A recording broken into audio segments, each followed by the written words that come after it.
Insperity presents the Small Business Advocate Show with Jim Blasingame, brought to you by FedEx, CareerBuilder.com, and Palo Alto Software. This is a copyrighted production of Small Business Network, Inc., all rights reserved. And now, back to the man who thinks Wall Street could learn a thing or two about how business is done on Main Street. Well, if the good Lord don't like the way I conduct business, let him say something. Let him give me a sign. Jim Blasingame, the Small Business Advocate. Welcome back, 34 after the hour. Thank you very much for hanging out with me. Thanks for being part of my day. Always a pleasure. Continue to be with you. We got our good buddy Cilff Ennico back on the show. The other attorney, one of the other attorneys in our brain trust. He is also one of our top technology experts, especially in the area of doing business online. He's the author of the eBay Marketing Bible. He's also the author of the eBay Business Answer Book, and on and on. So many books that he's written, and he's our good friend Cilff Ennico. Welcome back. Thanks, Jim. Always a pleasure, man, especially on Columbus Day, man. Happy Columbus Day. You too.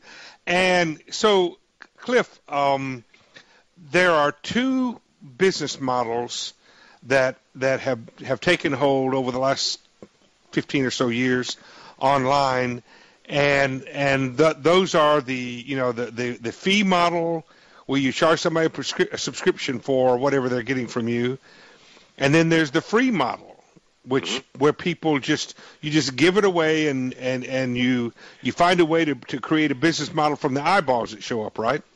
That's right. And those are the two classic ones, right? Basically, right. That's exactly right. It's either fee-based or it's free, and free has definitely, at least for early-stage technology companies, become the model of choice.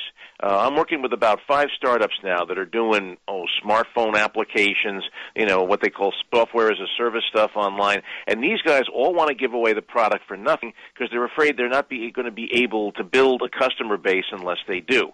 Right. And this has been sanctioned. A guy a couple of years ago actually wrote a book, I can't remember his name now, but he wrote a book called Free, saying that this was going to be the wave of the future. Everything is going to be given away for free, and the companies are going to make their money on advertising and from other people, basically, but the customers won't have to pay for anything. And one of the things I'm arguing now, I just did a column on this last week, is that I think a lot of these companies need to stop and seriously reconsider what they're doing, because the free model, while it's very attractive, it does create problems, and we're seeing some big companies, even companies like Facebook, that are encountering problems now because they committed themselves to a free model early on. No, that's exactly right, and there are hybrids where you get a certain level for free, but if you want the really sweet stuff, you got to pay a little fee to go deeper. Let me scare some folks. This is what lawyers do for a living. We scare people. But there's two problems right now where I think the free model is in trouble right now. Number one is right now, as I understand on the iTunes website, you've got something like 700,000 smartphone apps just for the iPhone and the iPad and the iPhone alone. Right. Let's face it. There are even if you've got the deepest pockets in the world, no company is big enough to advertise on all of those apps. Right.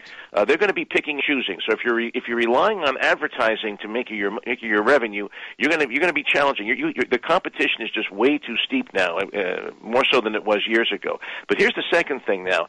Federal Trade Commission and a lot of state government authorities are going after social media companies who are selling their customers' data in violation of privacy policy. See, this is when you sell stuff for free, you got to get revenue another way, and there's only two ways you can generate revenue. One way is for people to start getting rid of the data that they have on the people who visit. Well, that's exactly right. Yeah. Market research firms pay a ton of money for that stuff. If I go on Twitter and I say I just had a Thomas's bagel this morning for breakfast, that is very valuable information to a marketing company, and research firms pay a ton of money for this. The trouble is, if you're doing this and you're violating your privacy policy, you're going to be hearing from the Federal Trade Commission. They're getting very aggressive. And folks, this advice is for people who are trying. If you own a Main Street business and you got a website, this is not necessarily the business model that you're going after. But if you have an online business where you're promoting content or whatever, you're giving it away, and like my website. My website is like that. So and yours, to some degree, yours is too, Cliff. When you're doing that, you've got to decide, all right, how do I want to monetize this content? Do I want to give it away, or do I want to charge for it? Or do you charge for it? That's exactly right. And a lot of small businesses are getting into this in a very big way. Even small businesses can do an app, that would, let's say you're a bar, for example. You can do an app that would help people like travelers, in your town, find all the local bars within a 5-mile radius. I mean, you can create something like this and put it up on the Apple website. It's being done all the time. Right. But Cliff's exactly right. I mean, you've really got to think about this. If you're thinking about starting a business that's going to be focused on online, activity, then you've got to decide, and you've got to think about this long term and short term. Yeah, exactly.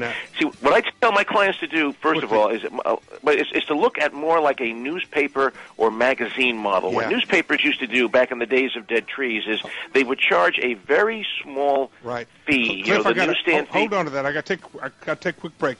We'll come right back, talk some more with our good friend Cliff Ennico after these messages. Stay with us.